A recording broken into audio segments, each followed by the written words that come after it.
दुनिया में सबसे प्यारी पुस्तक बाइबल, दुनिया में सबसे प्यारी पुस्तक बाइबल।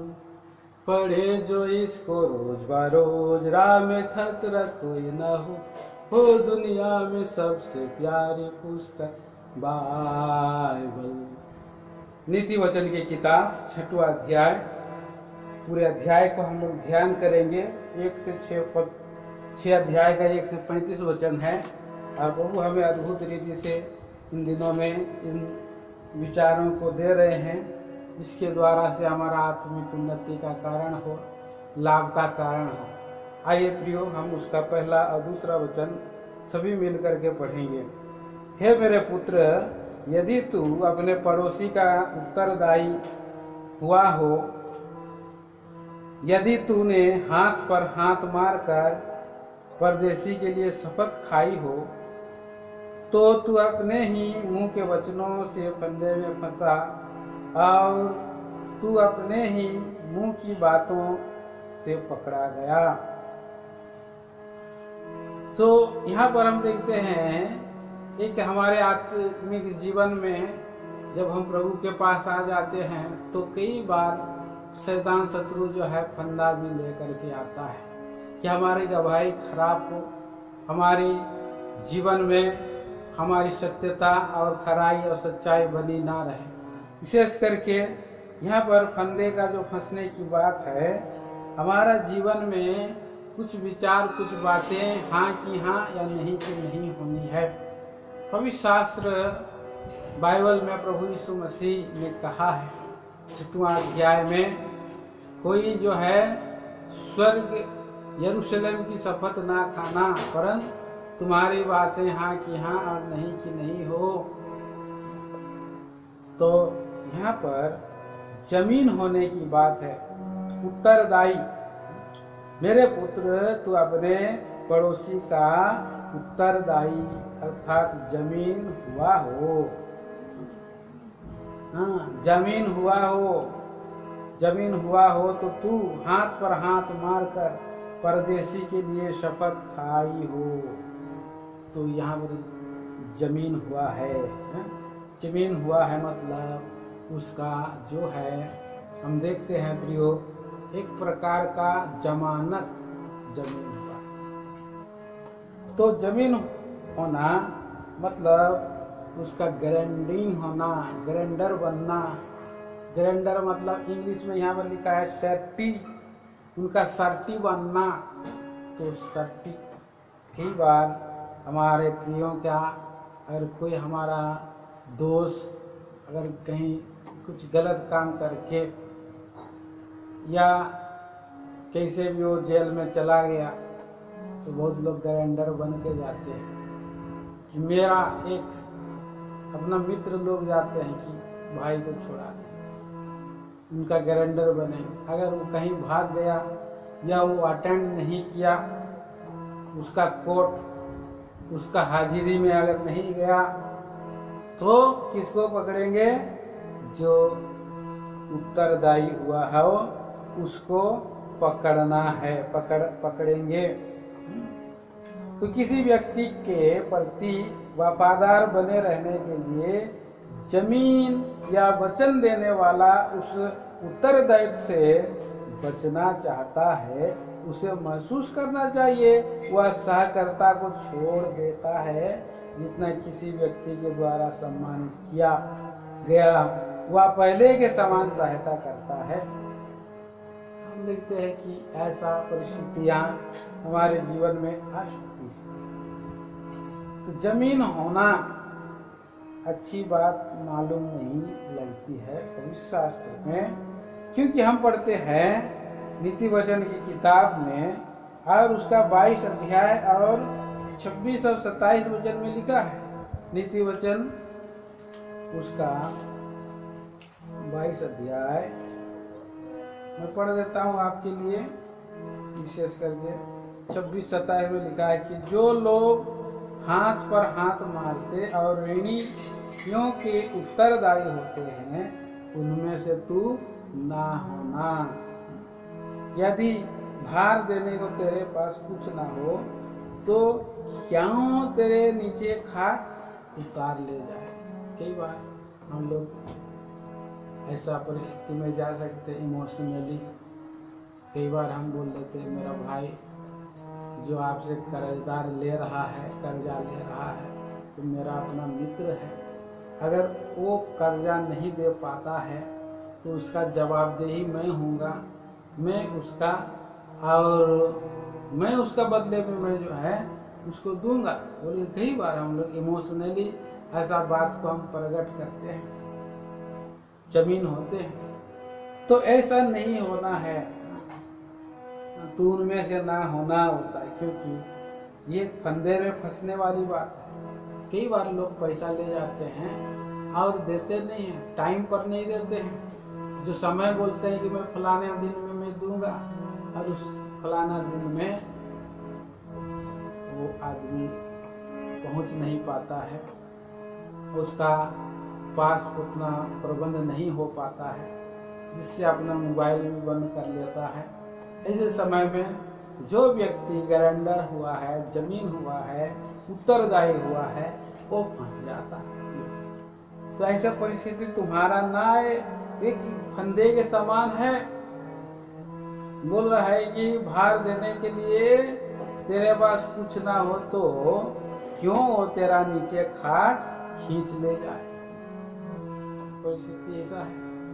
तो कोई शास्त्र में कुछ ऐसे घटना है जो जमीन हुआ था। कौन जमीन हुआ था? पवित्र शास्त्र बाइबल में यहूदा जमीन हुआ। किसका? याकूब। हाँ, याकूब यूसुफ जो है मिस्र देश में था, और अभी मिस्र देश में जब वो लोग वापस गए थे तो वहां पर लेवी को रख लिया था बंद करके। और यूसुफ ने जब लेवी को बंद करके रखा था, और उसने एक शर्त पर उसको छोड़ना चाह रहा था, जब तुम वापस आओगे तो बिन्यामीन को भी लेकर के आना। तो ऐसे समय में रूबेन जाकर के उससे मन्नत माना, उसका पिता से बहुत गिड़गिड़ाया, उसका यहूदा भी गिड़गिड़ाया, कहा कि मैं उसका जमीन होता हूँ, अगर नहीं देगा, अगर मैं आपका बेटा को बिन्यामीन को नहीं लाऊंगा, तो मेरा 2 बेटे हैं, उनको जो है तुम अपना इच्छा में रख लो, जैसा करना है करो, जमीन करके उसकी। तो ऐसा में तुम गिनती में नहीं हो। कोई शास्त्र बाइबल में लिखा है। सो इसके द्वारा से, जमीन होने के द्वारा से, या मुंह के बात के वचनों से कई बार लोग फंदे में फंस जाते हैं। अगर फंदे में फंस जाते हैं तो उसके क्या करना है, छुड़ाने के लिए यहाँ पर तरीका बताया है। उसका 3 और 4 वचन में हम पढ़ते हैं, 3 से 5 तक। हे मेरे पुत्र, यह कर और स्वयं को छुड़ा बचा ले, क्योंकि तू अपने पड़ोसी मित्र के हाथ पड़ चुका है। जा अपने आप को दीन कर और अपने पड़ोसी मित्र को मना ले। तू ना अपने आंखों में नींद और ना अपने पलकों में झपकी आने दे, और अपने आप को हरिणी के समान शिकारी के हाथ से और चिड़िया के समान चिड़ीमार के हाथ से छुड़ा। इसके लिए क्या कर रहा है, इसके लिए क्या उचित करना है? किसी भी रीति से छुड़ाने का प्रयत्न, कोशिश करना है। हाँ, यहाँ पर कह रहा है, यह करो कि उस व्यक्ति को दबाते रहना जिसका ऋण चुकाने की तुमने जमानत दी है, या उसे चुकाने के लिए तुम भी बचोगे, तब तो बचोगे। यदि तुम फंस गए तो अपने आप को बंधुआई से मुक्त होने के लिए और तरह का प्रयास करो, कोशिश करो। अपने और कोशिश करो कि रात में नींद नहीं आना चाहिए। इसके लिए निश्चिंत नहीं पड़े रहना है। इसके लिए कह रहा ना तो अपने आंखों में नींद और ना अपने पलकों में झपकी आने दे। तो कोशिश करना किसी रीति से।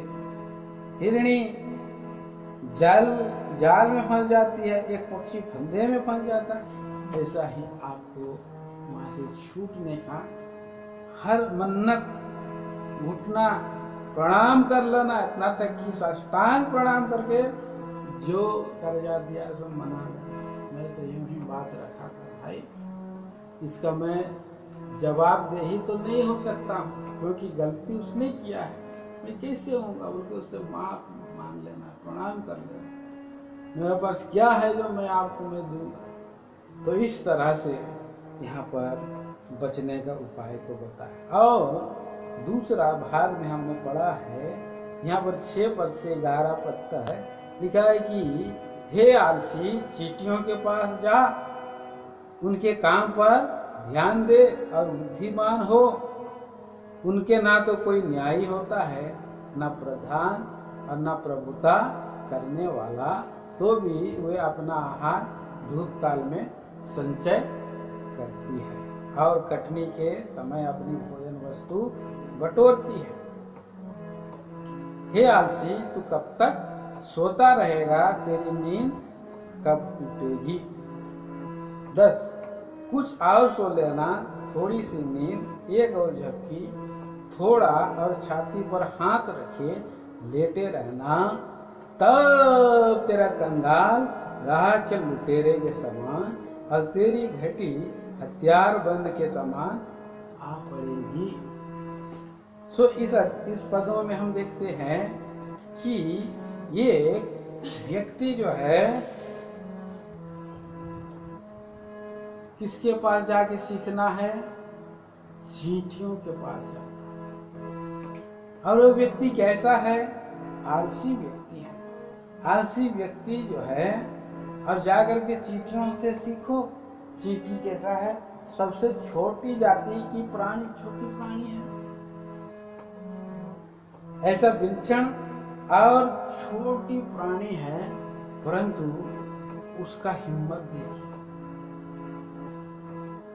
अपने से वो जो है 60 गुना वस्तु को उठा लेते हैं चींटियां। और ये जो है चींटियां जो काम जो करते हैं, तो वो जो आहार कब बटोरते हैं? धूप काल में, वर्षा में नहीं, धूप काल में और कटनी के समय में। अभी बटोर रहे हैं, शाम, अभी जो गर्मी है, अभी देखिए गर्मी के दिन में कहीं पर एक छोटा चीनी का टुकड़ा ढक से गिरा दीजिए, थोड़ा देर में गिरा जाएगा। और वो एक गुड़ का तिनका गिरा दीजिए, या कुछ ऐसे चीज अगर कोई मर भी जाती है, देखिए एक चींटी वहां से निकल के आ रहा है, तो ये सब चींटी जो है वो उसको थोड़ा सेंट ऐसे भी मिल जाता है। उसकी जो है विलक्षण और नाक का भी शक्ति है। अब बीच में यहाँ पर एक रूम के अंदर में आप डाल दीजिए, 4 दीवारी दूर दूर रहेगा, लेकिन उनका पर इतना विलक्षण शक्ति रहता है। वो आती है, उसके साथ और आते हैं, पूरा ग्रुप में आते हैं। और जब तक वो लोग अपना काम नहीं कर लेते हैं, तब तक वो हिम्मत नहीं हारते हैं। एक संगठन रूप से और एकता रूप से, अद्भुत रीति से ये काम जो है करते रहते हैं। बहुत समझदार, बहुत बुद्धिमान ये चींटियां होती हैं। उनका ना तो कोई यहाँ पर ना अगुआ होता है, ना कोई प्रधान होता है, ना कोई प्रभुता करने वाला, कोई नहीं। कोई उनको ठेल करके नहीं बोलता है कि भाई चलो काम करो, चाहे काम करो, चले काम करो। छोटे से लेकर बड़े तक चींटियां बड़ा प्रेम से एकदम क्रम अनुसार से लाइन लाइन लाइन लाइन एकदम आते जाते हैं। उनमें कंपटीशन नहीं रहता है कि मेरे से वो पहले हो गया, मैं उसका तो पहले हो जाऊं। लड़ते नहीं है, कई बार मैं तो देखता हूँ कि पुल बनाते हैं, कोई यहाँ से वहाँ जाता है तो एक चींटी जो है दूसरा चींटी को अपना सर पे उठा लेती है, कोई उसका सर पर उठा लेकर तीसरा का वो उसका सर को और दूसरा जगह ले, जैसे कि पुल बना लेते हैं। तो ये सारे चींटी जो है बहुत ही बुद्धिमान होते हैं। तो एक व्यक्ति को परमेश्वर का वचन पहुंच रहा है कि जाओ, आलसी तू कब तक सोता रहेगा, तेरी नींद कब टूटेगी, कुछ और सो लेना, थोड़ी और झपकी, थोड़ा छाती पर हाथ रखे लेटे रहना। ये बात हमारा नींद जल्दी टूटती नहीं है।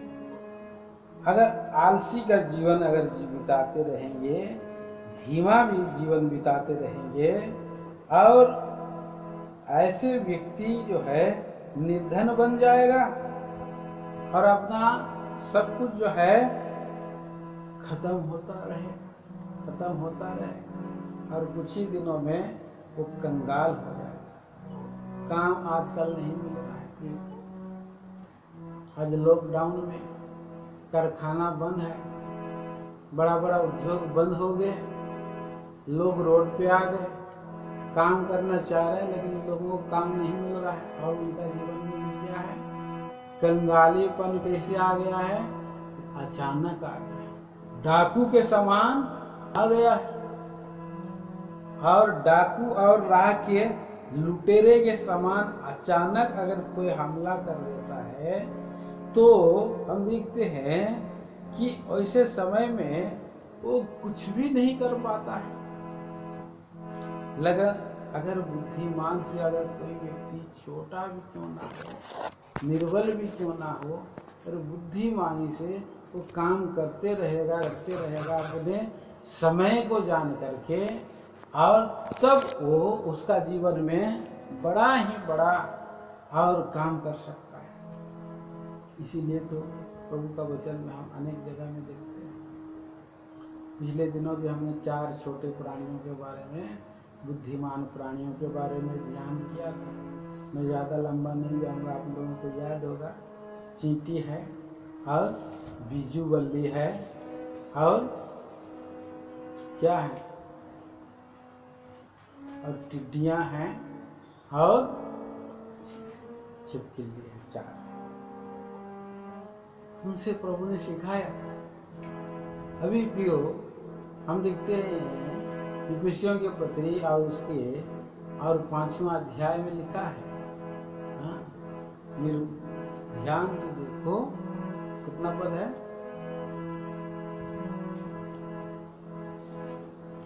5 अध्याय का 18 वचन पढ़िए। चलिए जल्दी पढ़ो। इसलिए ध्यान से देखो कि कैसे चाल चलते हैं। निर्बुद्धियों के समान नहीं, निर्बुद्धियों के समान नहीं,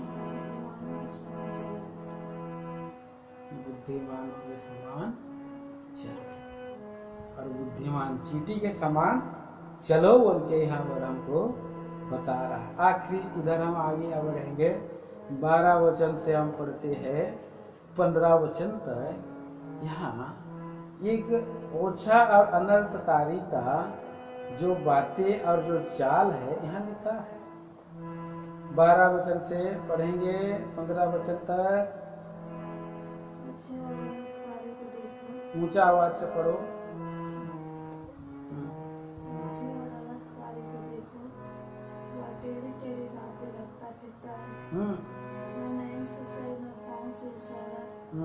अपनी अंगुलियों से संकेत करता है। उसके मन में अलग की बातें रहती है और वह लगातार बुराई करता है और झगड़ा उत्पन्न करता है। हाँ जी। इस कारण उस पर विपत्ति अचानक आ पड़ेगी। वह पल में ऐसा नष्ट हो जाएगा कि बचने का कोई उपाय न रहेगा। इस रीति से हम यहाँ पर देखते हैं प्रियो कि ओछे और अनर्थकारी को देखो। ओछे और अनर्थकारी, पवित्र शास्त्र में ओछे लोगों का कुछ गुण स्वभाव यहाँ पर हम देखते हैं। पवित्र शास्त्र में कुछ लोग रहते हैं और बिक्री का पुत्र दाऊद के विरोध में जो खड़ा हो गया, गेरा का पुत्र बिक्री था। साउल के विरोध में जो खड़ा होने वाला व्यक्ति, इनमें कुछ लोग थे ओछे थे।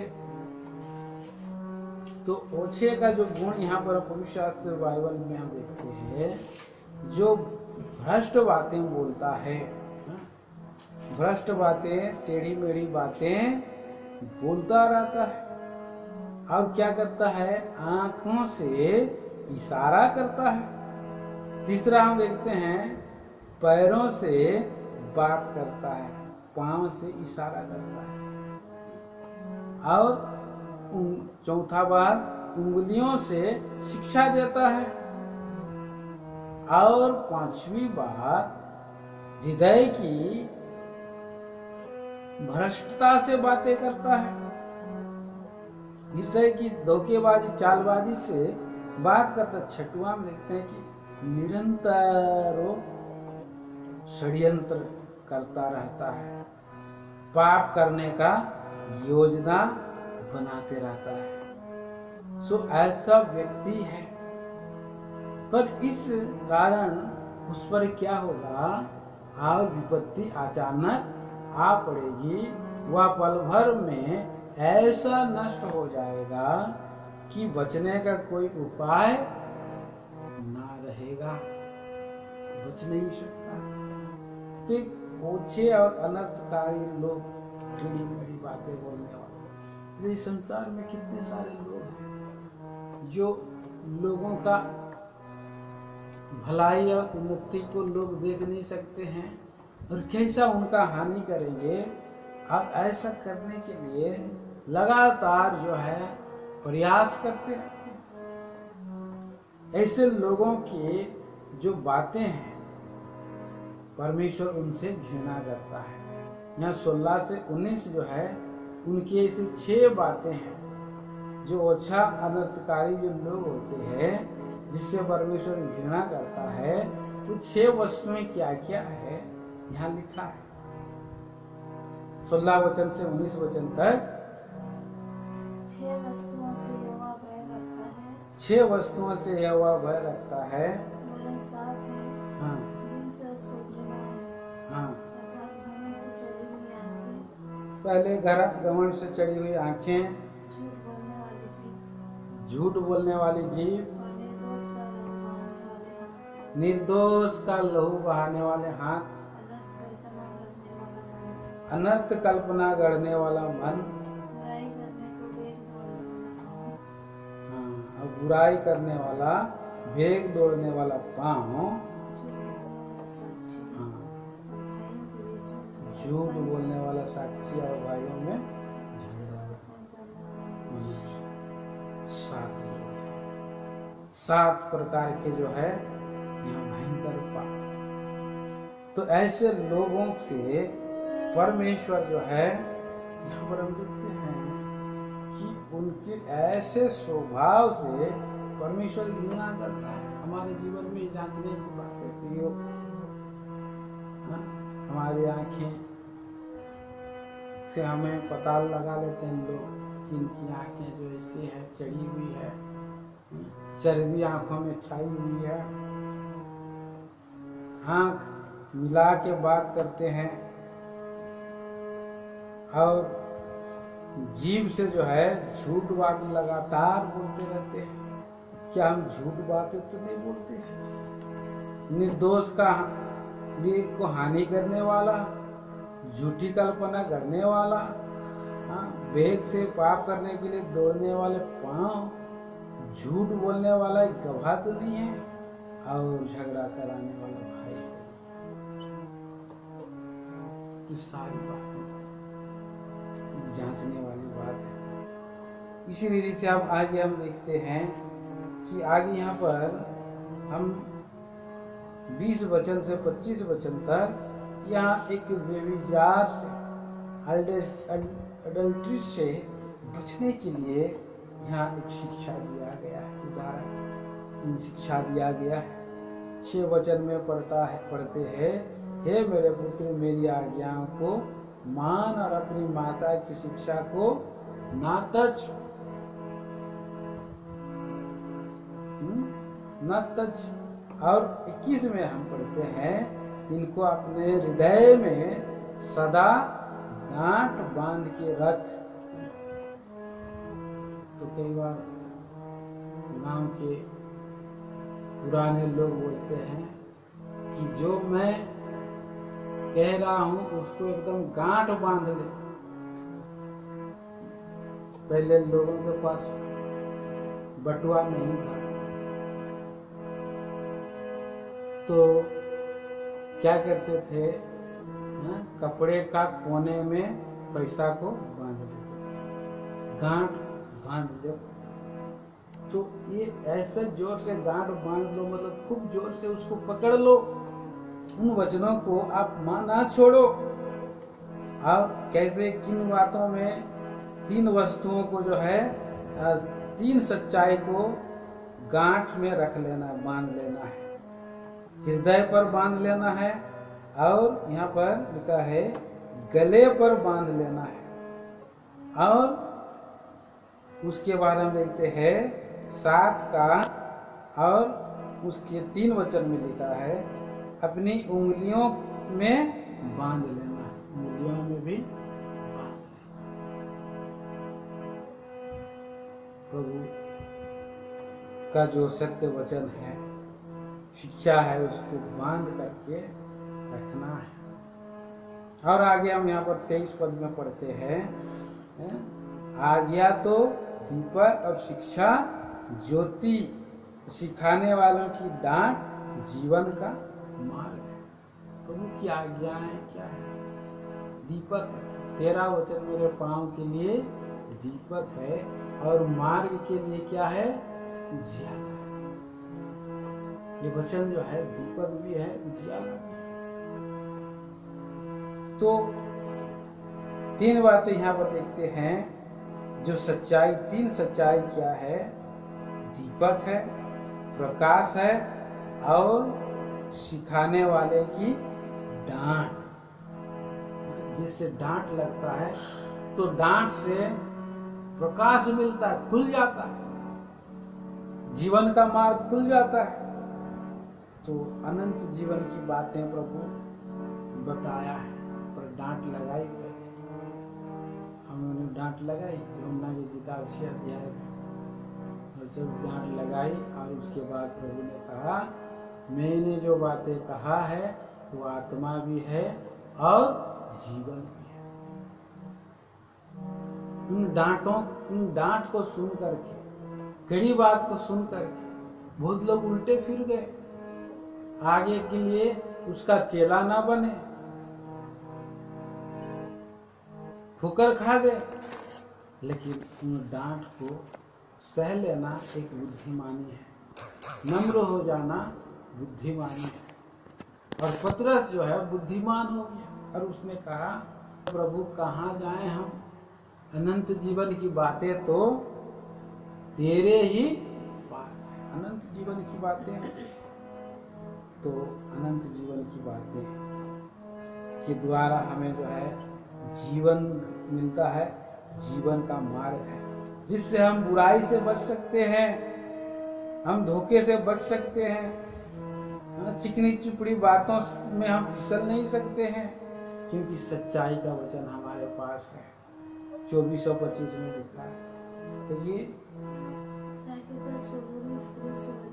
ताकि तुझे बुरी स्त्री से बचाए,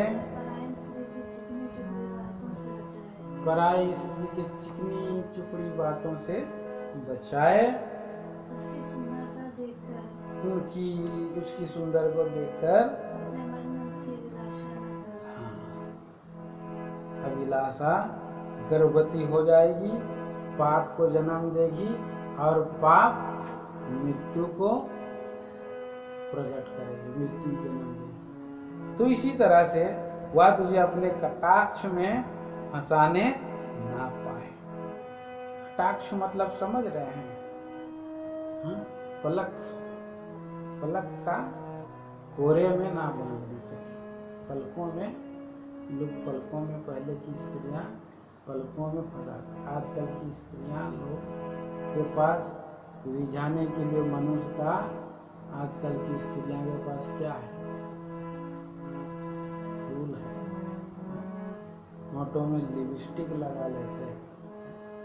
लेकिन पहले के जमाने की स्त्रियां क्या करते थे? वो अपने सुरमे का इस्तेमाल करते थे और उस सुरमे की चमक से मनुष्यों को मोहित कर के वो लोग जो है खींच लेते। कुछ कुछ अफ्रीका देश के जंगल में ऐसे ऐसे कुछ सांप सब हैं जो एक रेतीले मरुभूमि में भी ऐसे सांप सब हैं कि उनका जो है पूंछ को निकालते रहते हैं बालू के अंदर में। तो दूर से चिड़िया देखते हैं कि ये तो कोई एक छोटा सा एक कीड़ा है, चलो हम कीड़ा को लेके खाएंगे। जब चिड़िया जब उड़ते उड़ते आते कीड़ा को खाने के, तो वो जो है उस सांप अपना मुंह से उसको झपेट मार करके चिड़िया का शिकार कर लेता है। इसी तरह से ये जो है फंसा लेती है स्त्री, अनमोल जीवन का क्या कर लेती है? आहेर कर लेती है। वेश्यागमन मनुष्यों का तो कारी बना लेता है, आहेर कर लेती है, जीवन का लूट लेती है। आगे 27 और 28 वचन में क्या कहता है, पढ़िएगा।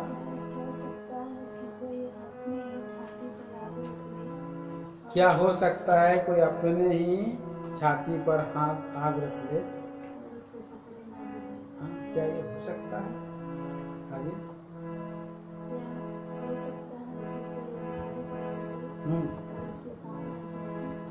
क्या ऐसा हो सकता है?